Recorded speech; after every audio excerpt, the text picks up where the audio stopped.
a la ciudad. Me desperté a las 7:30, pero me desperté a las 6 de la mañana. Y no, curiosamente no me desperté cansado ni con sueño. Y antes de echarme mi riguroso café, vi y como duermo con la ventana abierta, toda la ciudad de Oaxaca se veía iluminada. Y ya saben, yo no soy fanático, muy religioso, muy expresivo en muchas cosas. Pero raro, sentí una necesidad fuerte de orar. Entonces me fui a la ventana, todas esas cosas que fue natural, nada de que tengo que. Era natural y increíble. Puse una almohada, me arrodillé, nunca lo hago así. Y le dije, Dios, llevo mucho tiempo con estos asuntos y ya no puedo, me ayuda. Y ese día, en la mañana, 2 de 3 resolucionaron maravilloso, me falta mucho la mente. Pero cuando tú rindes tu vida a Él, cuando tú te despojas de todo esa grandeza que tú piensas que tú puedes hacer, es cuando Él actúa. Por eso me encanta este himno que dice, yo me rindo a Él. ¿Te acuerdas Jacob luchando contra el ángel? Finalmente peleas contra Dios cuando tú quieres, con tu conocimiento, con tus fuerzas, con tu todo, resolver las cosas. Lo único es rendirte a Jesús. Bien, hermanos, los invito a abrir sus Biblias en el Evangelio de Juan, capítulo 11. Como ustedes saben, yo tengo el privilegio de predicar solamente una vez al mes, pero este sermón se abrió como la trilogía. Pues fue 1, 2 y 3, es tan profundo que difícilmente lo hubiéramos podido terminar en una meditación. Gracias a Dios, esta iglesia es rico en predicadores, predican nuestro hermano Marvin, pastor asociado, Memo, pastor asociado, Rubén y su servidor.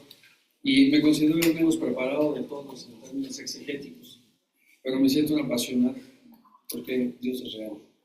Así es que vamos a predicar la 17ª predicación acerca de hombres que se encontraron con Jesús.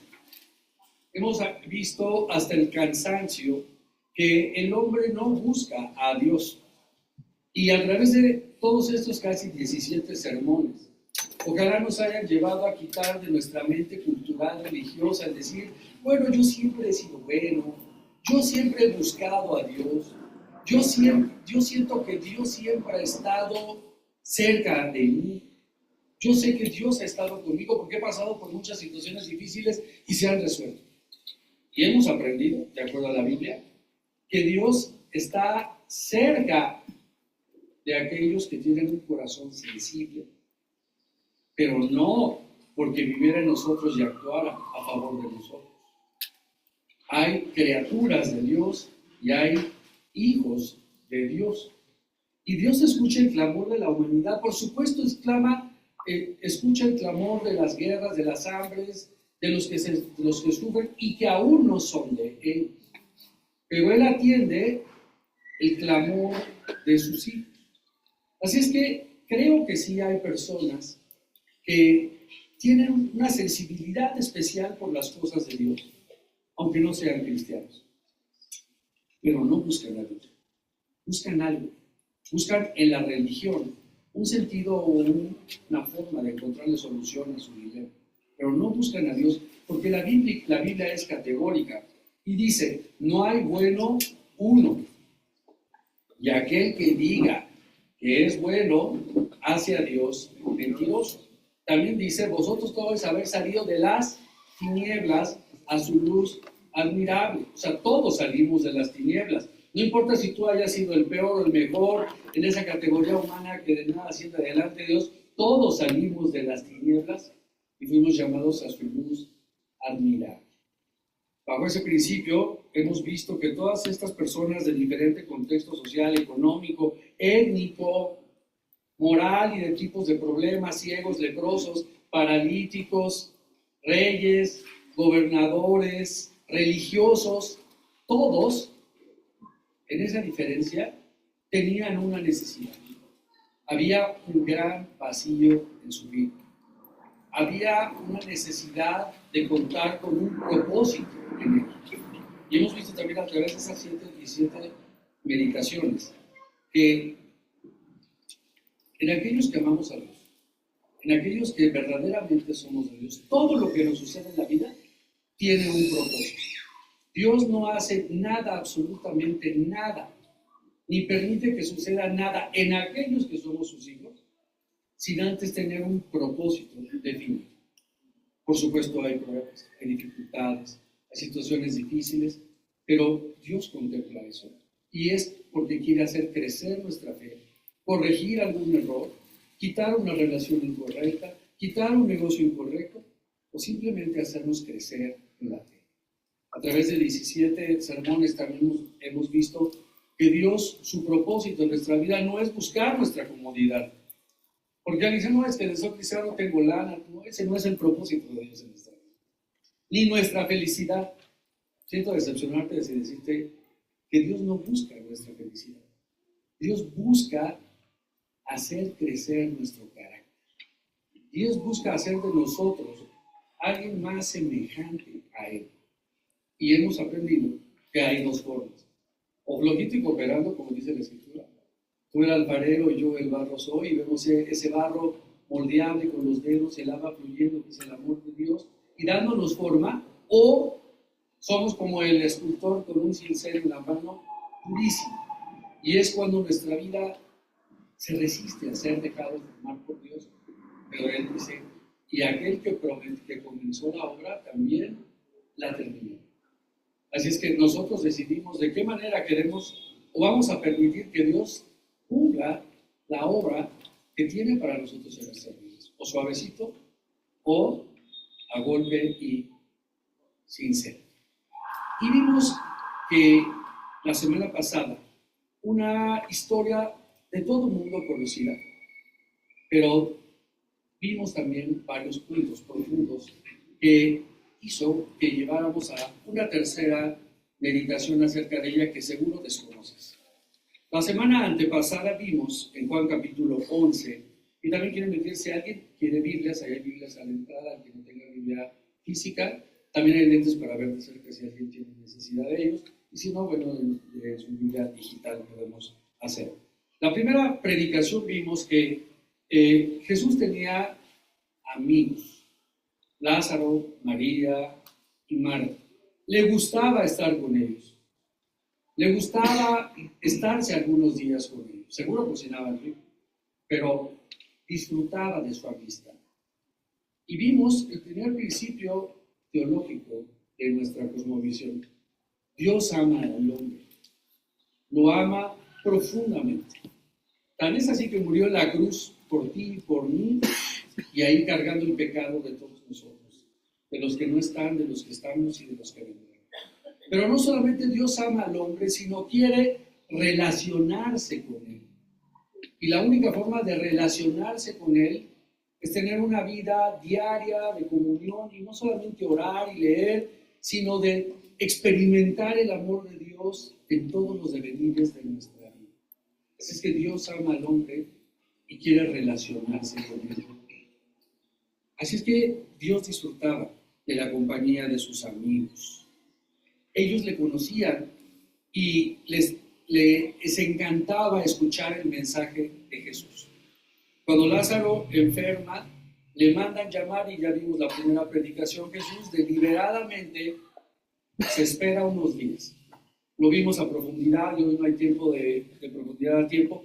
Y no es que quisiera hacer sufrir a sus amigos, sino él tenía un propósito para ello. Y a propósito tarda para que cuando llegue el cuerpo hieda. Cuando sale, una de sus amigas le dice, si hubieras venido antes, no se hubiera muerto. Había un propósito en él. Y la segunda meditación, la semana pasada vimos que el Señor Jesús se conmovió y lloró profundamente por la muerte de su amigo Lázaro. Entonces pensamos, bueno, entonces Dios está jugando. Deliberadamente se espera para que muera y hieda, y luego llega y llora por su amigo, y aprendimos que no es así.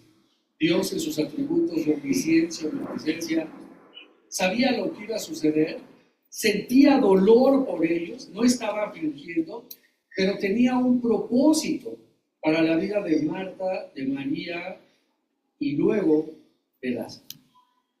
Vimos cómo llega con duelo, pregunta dónde le pusieron, y nuevamente nos preguntamos, ¿qué acaso No pueden saber dónde le habían enterrado. Lo llevan, ve y otra vez llora profundamente por la muerte de su amigo. Y vimos que no era fingimiento, realmente se dolía por él. Así es que cuando estamos pasando por momentos difíciles, por situaciones, por frustraciones importantes, no es que Dios juegue con nosotros, es que Dios tiene un propósito para ello. Y a veces tienen que pasar momentos largos o cortos para que se pueda manifestar la gloria de Dios en nuestras vidas y en las pruebas. Y el tiempo, me encantaría que los tiempos de pruebas y de propósitos fueran cortos, pero a veces el tiempo solamente lo conoce Dios. Bueno, vimos también entonces que el Señor llama con poder a Lázaro, y Lázaro sale pero envuelto en el sudario, y sus amigos tienen que ayudar a quitárselo. A diferencia de la resurrección de Cristo, cuando Él resucita, los ángeles con poder le ayudan y ordenadamente el sudario queda a un lado, porque Él nunca había pecado, Él era 100% Dios, 100% hombre, pero Lázaro había resucitado porque también su resurrección tenía un propósito no solamente para sus hermanas, sino para Él y para toda la ciudad de Betania. Y cuando sus amigos acuden a quitarle las vendas, era porque también tenía un propósito para sus amigos. Y ese es el propósito que tiene la iglesia, el ayudar a aquellos que han resucitado, a aquellos que son nuevos creyentes, a aquellos que han entregado su vida a Jesús. La iglesia somos los indicados, somos los que son utilizados para ayudar a crecer a un nuevo creyente, para exhortar, para amar y nunca juzgar a un creyente. Y hoy vamos a ver la tercera y última parte de esta trilogía de Lázaro. Debo de decirle que en mis, no voy a decir 61 años de cristiano porque tengo 61, pero entregué mi vida a Jesús a los 19, 20, 25 años. Déjame decirte que nunca había visto la tercera parte en toda su extensión, a pesar de haberla leído muchas veces. Así es que te invito a que abras tu Biblia y vámonos al capítulo 11 y versículos del 45 al 57. Del 45 al 57. Armando, te encargo, señor Armando, te encargo. Del 11, del 45 al 57. Fíjate bien, escucha bien, ya había resucitado Lázaro. Sus amigos todos fueron a quitarle las vendas. Eso es lo que tenemos que hacer nosotros. La hora de empatía es cuando invitas gente, es cuando le recibes, cuando te sientas entre amigos, cuando escuchas los problemas de los demás. Siempre hay un pastor asociado dispuesto a echarte un café a las 11 para desayunar rico y para poder escuchar. Pero también en la semana, en las clases, en los grupos de empatía, es esa labor de ayudarte a quitarnos las ventas mutuamente. Pero vámonos al versículo 45. Dice la escritura de la siguiente manera. ¿Ya lo tienen todos? Vamos a leerlo de manera unísona para que todos participemos. Dice así. Entonces, muchos de los judíos que habían venido para acompañar a María y vieron lo que Jesús hizo, creyeron en él. Pero algunos de ellos fueron a los fariseos y les dijeron lo que Jesús había hecho. Entonces los principales sacerdotes y los fariseos reunieron al concilio y dijeron, ¿qué haremos? Porque este hombre hace muchas señales. Si le dejamos así, todos creerán en él, y vendrán los romanos y destruirán nuestro lugar santo y nuestra nación. Entonces Caifás, uno de ellos, sumo sacerdote aquel año, les dijo, vosotros no sabéis nada, ni pensáis que nos conviene que un hombre muera por el pueblo, y no que toda la nación perezca. Esto no lo dijo por sí mismo, sino como que era el sumo sacerdote aquel año, profetizó que Jesús había de morir por la nación, y no solamente por la nación, sino también para congregar en uno a los hijos de Dios que estaban dispersos. Así que desde aquel día acordaron matarlo. Por tanto, Jesús ya no andaba abiertamente entre los judíos, sino que se alejó de allí a la región contigua al desierto, a una ciudad llamada Efraín, y allí se quedó con ellos. Versículo 55. Y estaba cerca la Pascua de los judíos, y muchos subieron a aquella región, a Jerusalén, antes de la Pascua para purificarse. Y buscaban a Jesús, y estando en el templo se preguntaban unos a otros: ¿qué os parece? ¿No vendrá la fiesta? Y los principales sacerdotes y los fariseos habían dado la orden de que si alguno supiese dónde estaba, lo manifestase para que lo prendiese. Padre, te pedimos que en esta mañana uses a tu siervo únicamente como cuerdas vocales para que tu mensaje pueda llegar a nuestras vidas.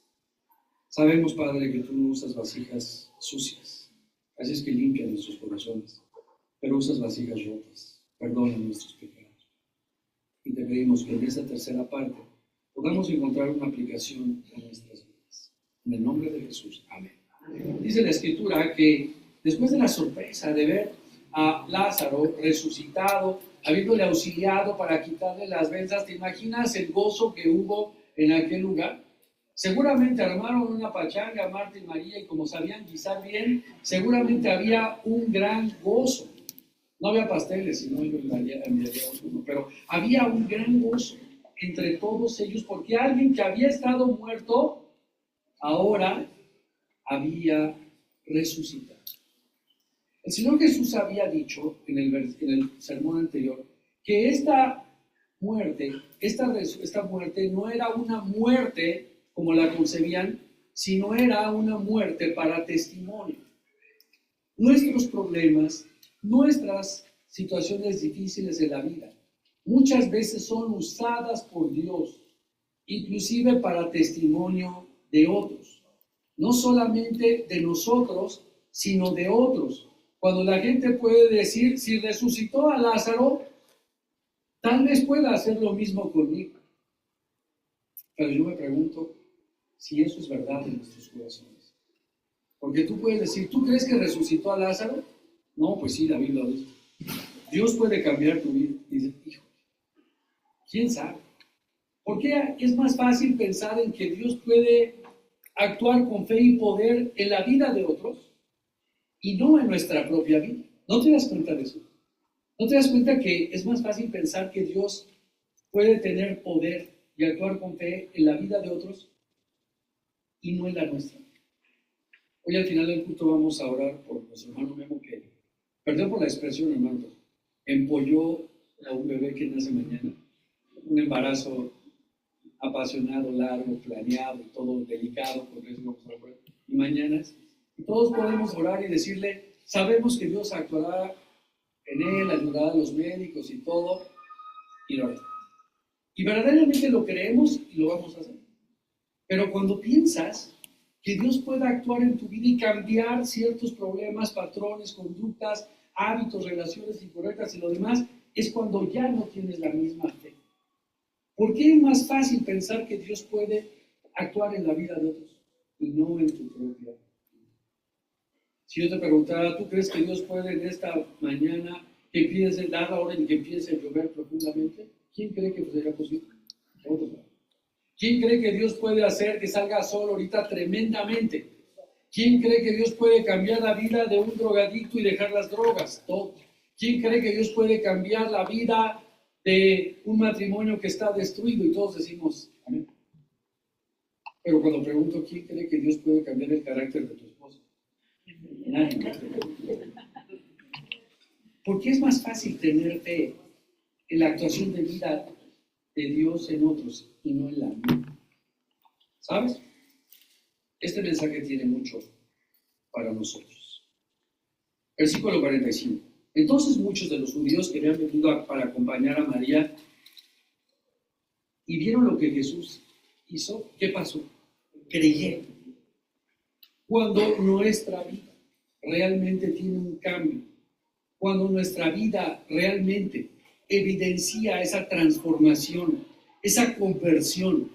De hecho, hoy el gran problema del ecumenismo y de tratar de tener un evangelio light es digas, no uses la palabra conversión porque suena muy agresiva. Convertirte ¿qué? En sapo, en piedra o en esto. Usa mejor conocer de Cristo, usa mejor la palabra X. Pero la palabra es clara, conversión. Tengo que confesar que tuve que buscar. Conversión la encontré cuando mi padre me obligó a los 8 años a hacer el servicio militar y no me permitió dar mordida para que me saliera bola negra. Porque entendí lo que significaba conversión. Conversión es cuando vas en un sentido marchando y te dice el oficial, conversión a la izquierda. Y tienes que dar un cambio total de dirección. Recibir a Cristo Jesús en tu corazón, dejar que Él entre en tu vida y empiece a relacionarse contigo. Tiene que haber una conversión. El apóstol Pablo decía, sé ejemplo en el vestir, en el andar, en el hablar. Y no quiere decir el tipo de ropa o algo, pero imagínate si yo me parara hoy a predicar con una playera, con una mata de marihuana aquí, con un saco. Y dijera, es solamente una planta. Nuestra vida tiene que ir en congruencia con eso. Tal vez si no fuera el que predicara, no pasaría nada, pero yo tengo una responsabilidad y tú y todos tenemos responsabilidad en nuestra casa, con nuestros hijos, en el trabajo, con nuestros empleados. Tenemos responsabilidad. Y ve lo que sucedió. Cuando hubo una vida transformada, resucitada como la de Lázaro, ¿qué dice? ¿Se convirtieron uno o dos? No. ¿Saben qué dice? Muchos se convirtieron. La pregunta, ¿cuántas personas con tu vida llena de errores, de caídas, de graves errores de caídas y levantadas, han llegado a los pies de Cristo? ¿Sabes? A Dios no le importa cuántas veces caes o te lastimas. A Dios le interesa cuántas veces te levantas y acudes a Él para ser restaurado. Y eso es lo que lleva a las personas a conocer a Cristo. Tú dime, y no quiero decir con esto que es una aplicación estricta. ¿Quién crees que puede impactar más la vida de una persona? Un jugador que, siendo la estrella, se fractura y le lesionan meniscos, tibia y peroné. ¿Qué dice cualquiera? Ese jugador está acabado. Pero tú lo ves que después de un año de ausencia de operaciones, de cirugías y de muchísimo trabajo y de sufrir, de llorar, se levanta y vuelve a ser el ganador de siempre. O aquel que nunca sufrió una lesión porque siempre se cuidó. ¿Cuál es el que llama más la atención de los fanáticos y los espectadores? Deberían ser ambos. Pero en la naturaleza pecaminosa del hombre ves mucho más en aquel que se fracturó y todo. Porque el otro también tuvo mérito. Se cuidó y nunca se lesionó. Así es que no tienes que decir, tengo que cometer errores para que otros vean a Cristo en mí, por supuesto que no. Pero la transformación de tu vida es lo que hace que otros vean a Cristo. No hablamos de perfección, hablamos de congruencia. Bueno, dice el versículo 45, que muchos creyeron en Él. La pregunta es, ¿cuántos han creído en Cristo por tu vida? Pregunta. Haz tu listita, ¿cuántas personas se han llevado por tu vida? Y a lo mejor solamente tu nombre aparece. Versículo 46. Pero algunos de ellos fueron también a la fiesta a celebrar los fariseos. ¿Quiénes son los fariseos? Los peores en las iglesias. ¿Sabes? En la iglesia hay varios tipos de personas. Los corderitos son los nuevos creyentes. Son los sentiditos. Hay que estarlo cargando, ponerle la sillita, pero son nuevos creyentes, son bebés. Un bebé cuando nace, ¿tú crees que puede comer y te puedes decirle, ya siéntate a la mesa? No. Tienes que cargarlo, cobijarlo, está tan pequeño que tienes que darle la leche, cólicos y cargar. Y es el creyente nuevo, para eso es. Te vas quitándole las vendas, es al que tú tienes que atender, llevar, cargar, lo que te hace un berrinche, le das uno cero aquí para que guste, y ya son los corderos. Las ovejas son los hermanos que ya más o menos ya son su vida, su prioridad es Cristo. Ya no son los de que, si no tengo nada voy. No llegué porque me llegó una visita. No bien, dile a la visita, voy a la iglesia, si quieres acompáñame. Es que no me avisaste. Mi prioridad ahora es Cristo. Son las ovejas que cometemos errores, que todavía, pero tenemos cierta madurez espiritual. y a veces no tanto, incluyéndome. Luego son los chivos. Los chivos son los que se portan mal. Son los que todavía el gobierno, el alcohol los maneja, la falta de perdón, la ira, la amargura, porque para Dios todo es igual. Y son los mal portados y todos entonces los señalan a los chivos. Mira, esos son los peores. No, pero los peores no son esos. Los peores son los religiosos, son los lobos vestidos con piel de oveja. Son los que llegan y te etiquetan, señalan, juzgan y quieren condenar. Si algo tenemos en esta iglesia maravillosa es que hay pocos fariseos. Y no son bienvenidos, ni los saduceos. Aquí somos bienvenidos todos aquellos que amamos a Dios y deseamos conocer a Dios y que hemos sido transformados y perdonados por la gracia de Dios. Pero había en la fiesta religiosos. Y estos ven lo que hicieron. Pero algunos de ellos fueron a los fariseos y les dijeron lo que Jesús había hecho. Mira, todo se sabe en esta vida, sobre todo cuando suceden milagros. Estaban tan consternados que fueron y le contaron a los fariseos: Jesús acaba de resucitar a un hombre, Lázaro, podría el día, y lo sacó de la tumba.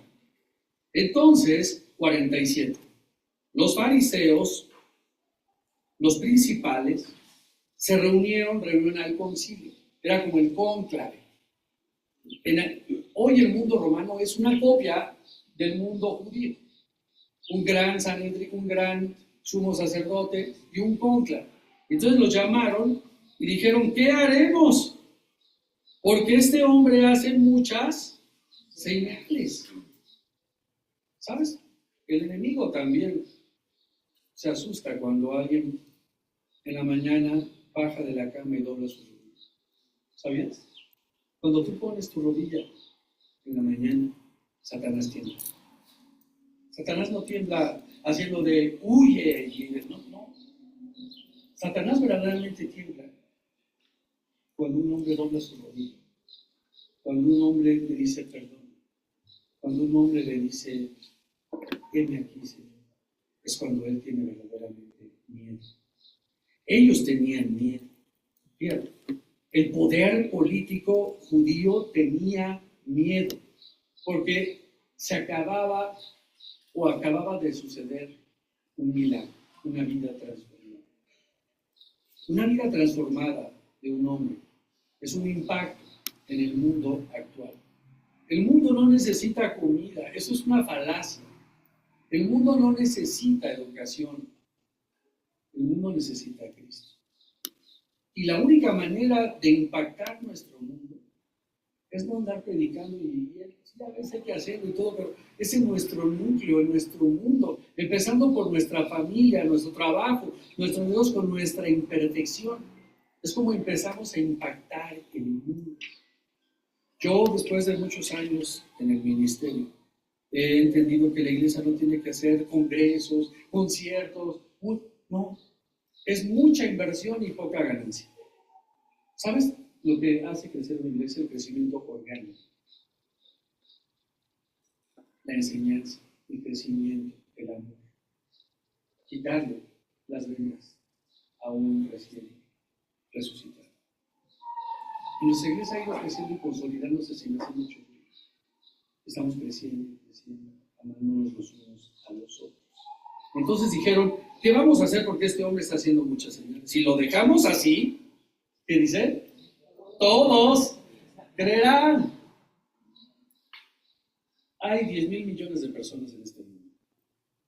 Si cada uno de nosotros ganara a una persona para Cristo, con su vida llena de equivocaciones y de errores al año, hoy somos 150. Si cada uno de nosotros con su testimonio ganara a una persona, en un año seríamos 300. Y el siguiente año, 600. Y el siguiente, 1200. No tienes que empezar por tu casa. En nuestra casa hemos cometido errores con nuestros hijos, con nuestros cercanos.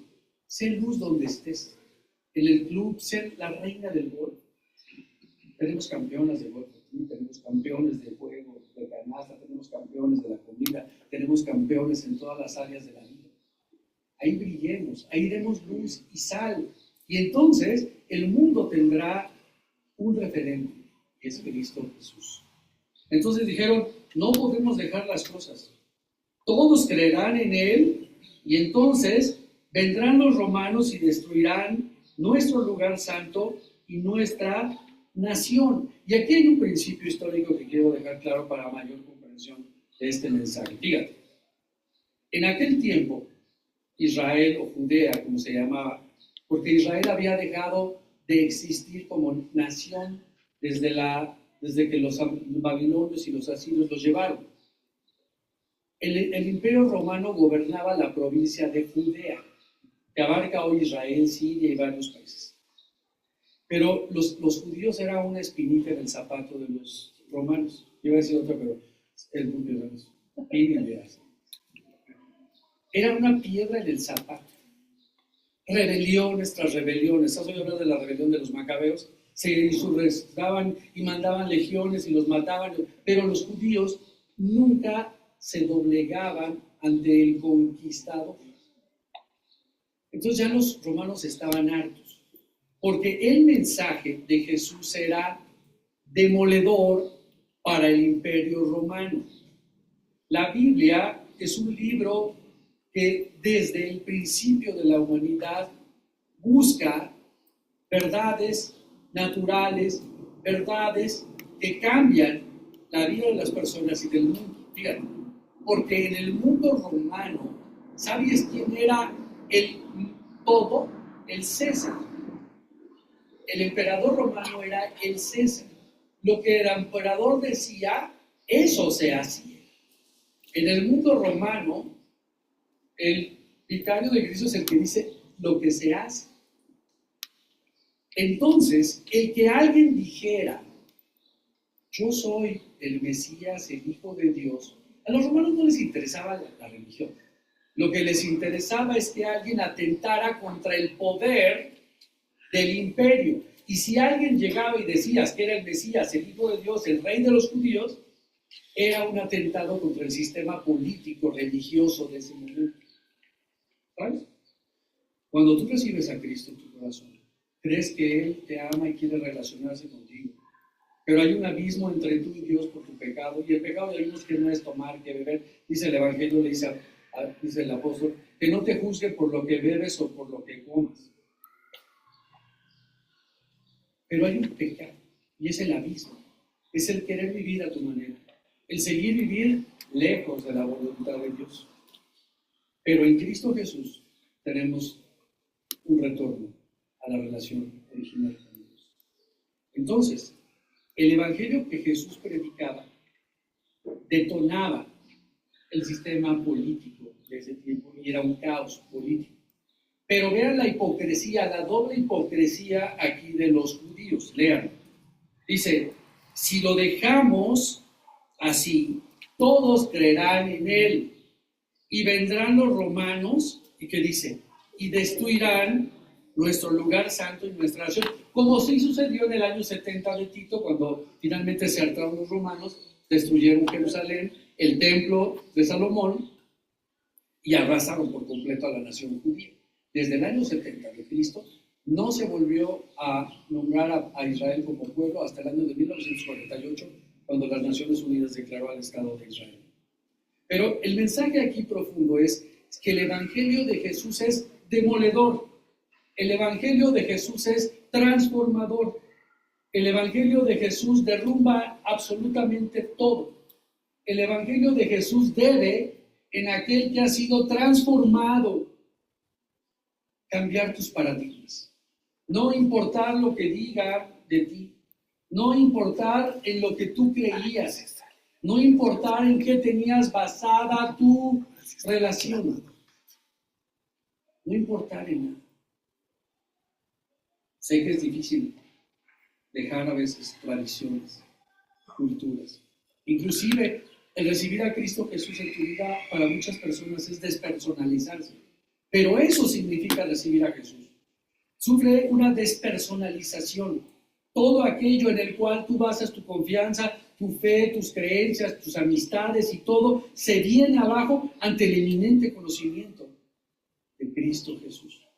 Estos sacerdotes fariseos hipócritas decían, en cierta manera, es que si Él es el Mesías y todo, vendrán los romanos, perderemos nuestros privilegios, porque en aquel tiempo los romanos no les interesaba, dejaban que existía el templo judío, dejaban que existieran ciertos sacerdotes que practicaran su religión, siempre y cuando no socavaran el poder del imperio y siempre y cuando reconocieran a César como el semidios. El Evangelio de Jesús es transformador, es demoledor.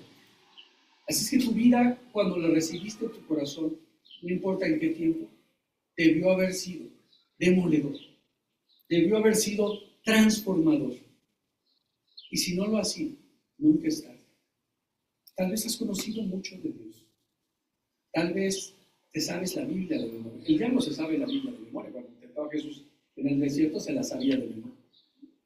Pero no ha sido transformado por el poder demoledor del Evangelio.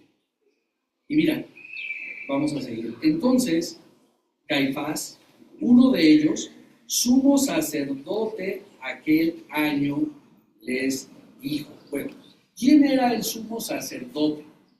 Era el principal de la religión judía que era cambiado cada cierto periodo. Era el líder religioso de los judíos.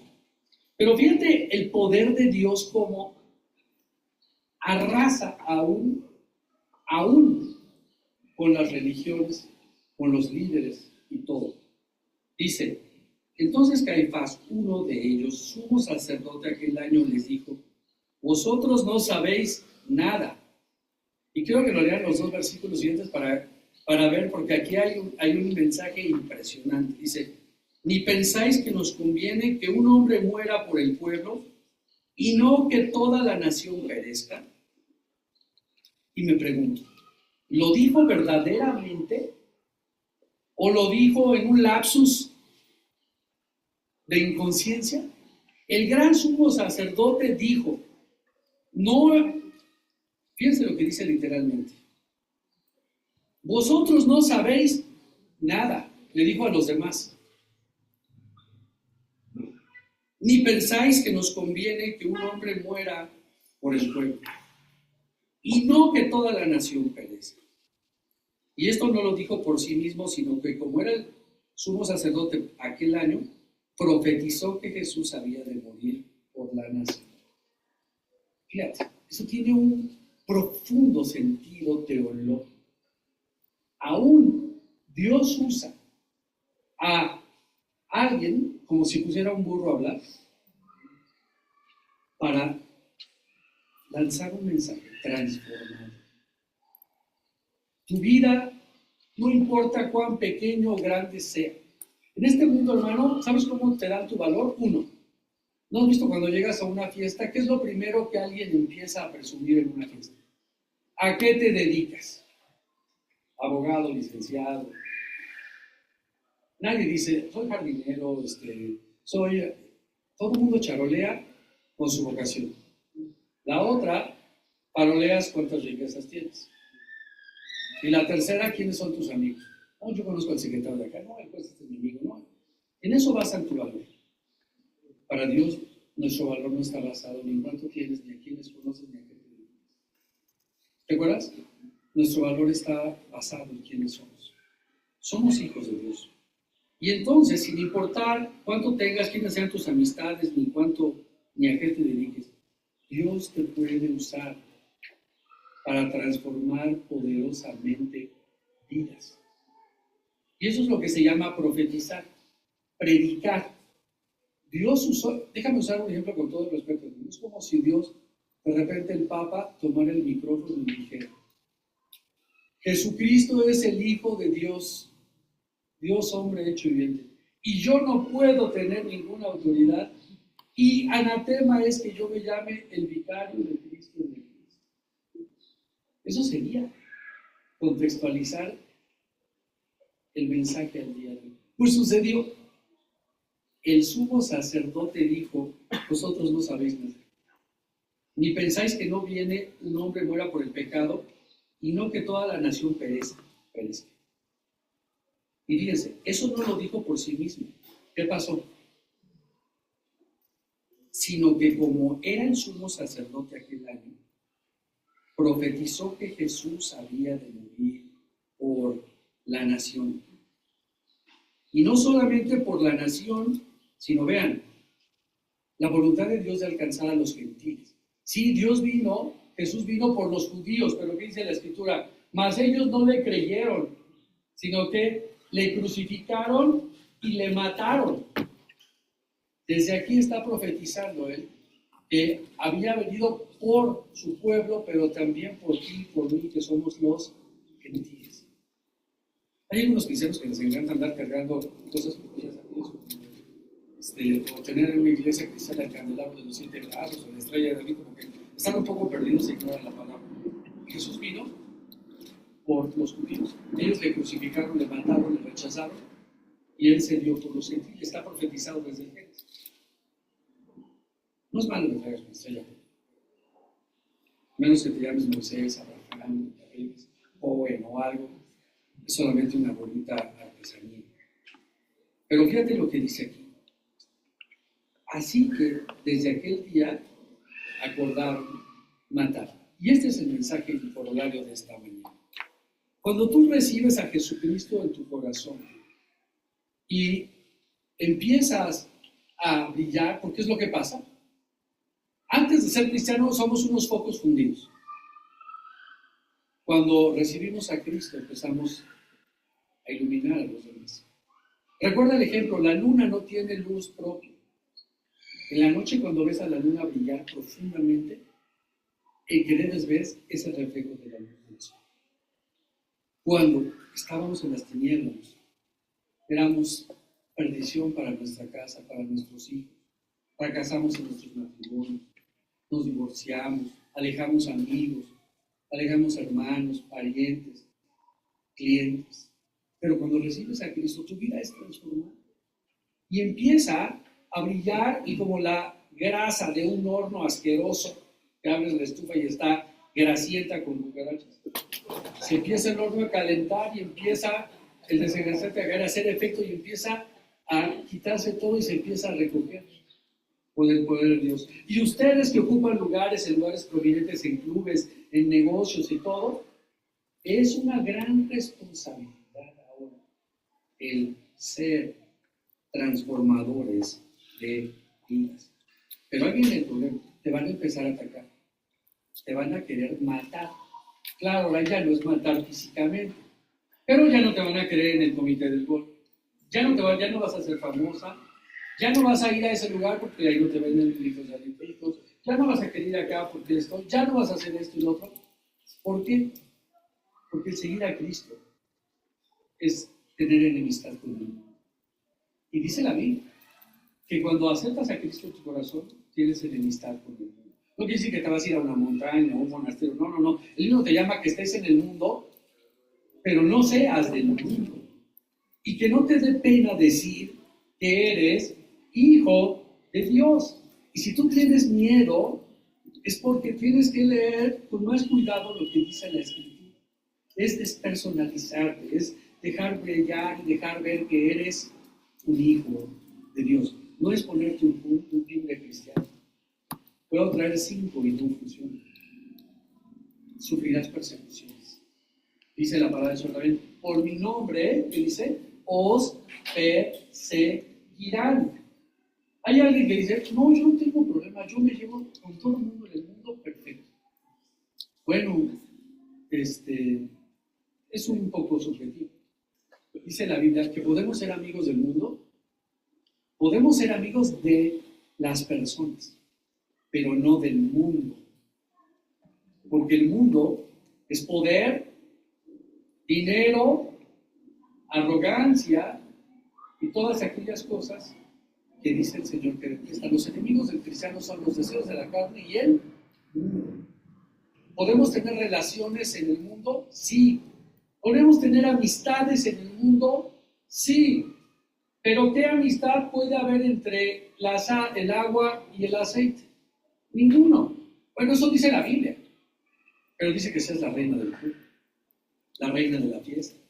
Que seas la que ya llegó a veces y pongas tú el ambiente, la música, la que baile mejor, la que sea, y un día digas, ya me voy, se apaga la fiesta.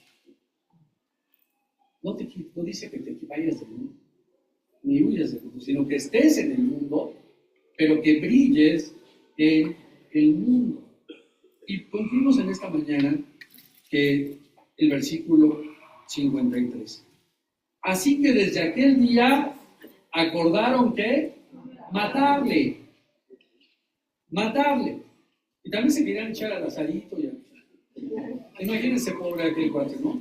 Había muerto, lo resucitó y luego lo querían matar. Es el precio de seguir a Cristo. ¿Sabes? En breve vamos a tener nuestro primer culto de bautismos. Vamos a ir a Union Church, un lugar, una iglesia preciosa protestante que tiene todas las instalaciones para hacerlo con reverencia. Pero cuando te bautizas, ¿sabes lo que le estás diciendo al mundo? Cristo Jesús es mi Señor y mi Salvador. Y renuncio a toda otra cosa que no sea seguirle a Él. Alguien me dijo, le he preguntado a muchas personas, ¿eres cristiano? No me he bautizado. Error, no sabemos de bautismo. Lo que te hace cristiano no es bautizarte. Lo que te hace ser llamado cristiano es haber creído que Dios te ama y que quiere relacionarse contigo, saber que entre Dios y el hombre hay un abismo llamado pecado y reconocer en Jesucristo como el medio para regresar a Él. ¿Eres un cristiano encubierto? ¿De la secreta? ¿O te da pena decir que eres cristiano? Porque perderás fama, sí, perderás algunos amigos. Algunos te rechazarán.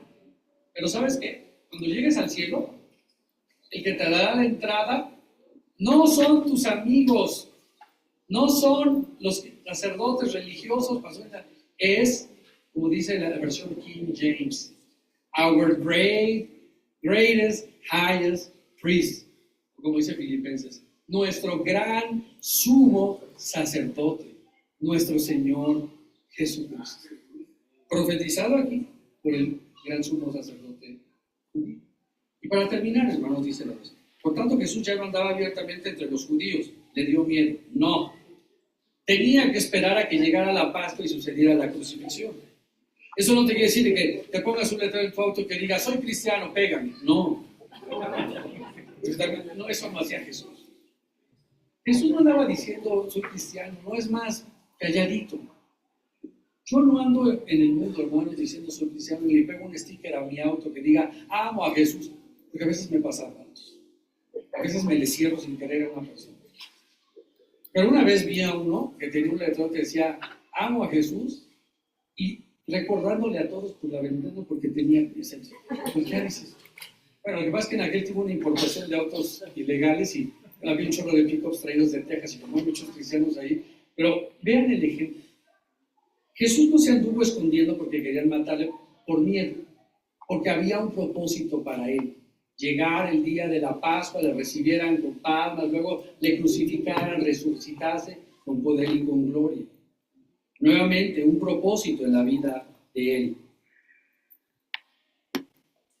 Y dice el versículo 57 finalmente, y los principales sacerdotes y los fariseos habían dado la orden de que si alguno supiese dónde estaba, lo manifestase para que le prendiese.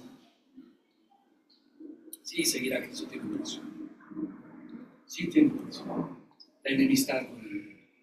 Pero ya entendimos qué es la enemistad. No, Dios quiere. A ver, termino con esto. No hay una contradicción en este pensamiento religioso obtuso y equivocado.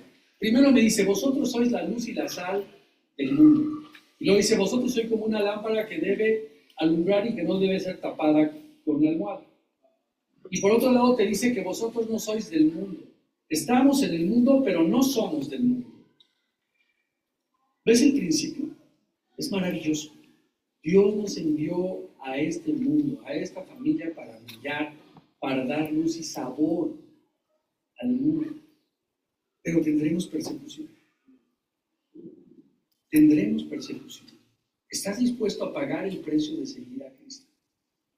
Cada quien en su vida tiene circunstancias y cosas diferentes. ¿Estás dispuesto a perder eso? ¿Quién sabe? Tal vez no. Creo que pocas personas están dispuestos a seguir a Cristo hasta el final, sino muchísima más gente le entregaría su vida como Señor y Salvador. Habría tantas cosas que compartir, pero la vida es clara. La resurrección de Lázaro tenía un propósito para él, para sus hermanas y para muchos otros que creyeron en él. Que la honra y la gloria sea. Pero mira, quiero terminar este sermón. Le pedí a Paco que preparase algo. Tu vida puede transformar personas. Y primero toca Paco la letra antes de tocarla.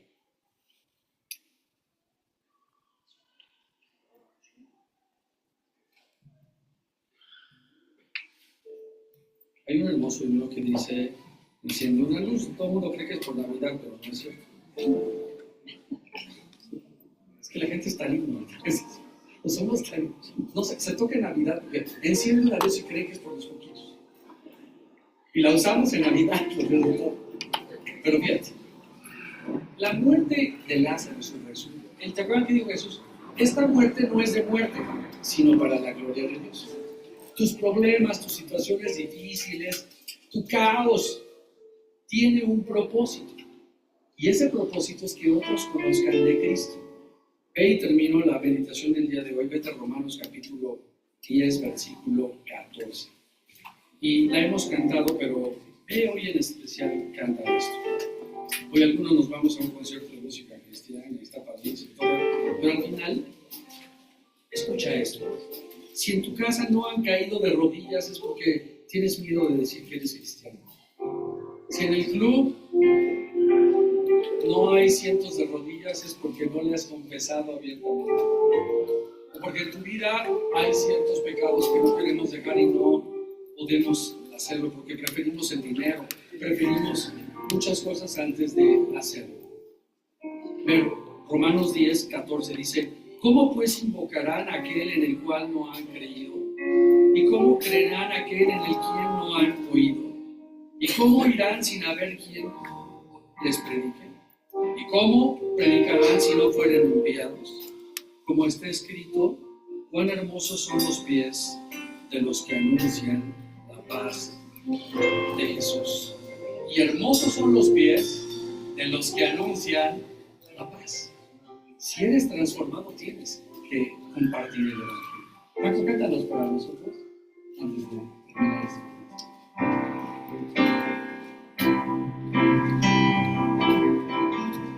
Enciende una luz y déjala brillar, la luz de Jesús que brilla en todo lugar.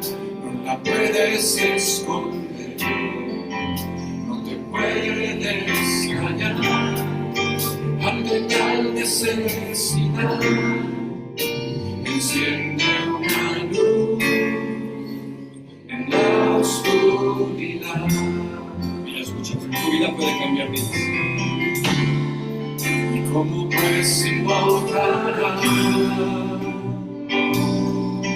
a aquel que no han creído?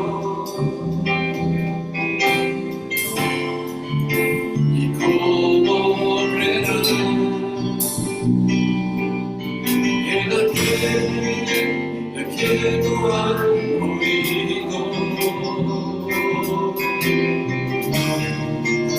¿Y cómo oirán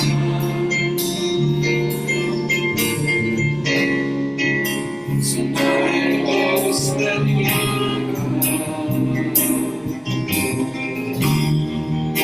Hermosos son los pies de los que anuncian la paz.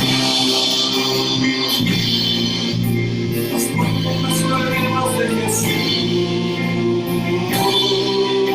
encienden también, déjala brillar.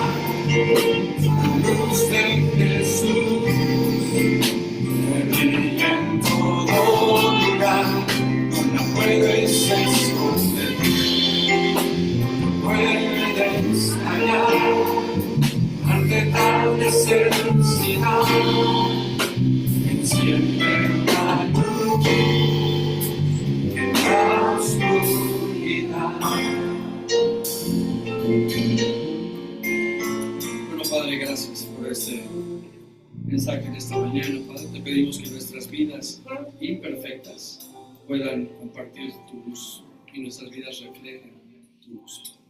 Te agradecemos, Padre, por todas estas cosas. Y te pedimos que hagas un milagro en nuestras vidas. Que, Señor, podamos poner en tus manos todos nuestros problemas y nuestras necesidades, nuestros miedos, nuestras angustias. Y que tú puedas obrar con poder para que otros puedan ver en nosotros a Cristo Jesús. En el nombre de Jesús. Bueno, seguimos adorando a Dios a través de nuestras ofrendas.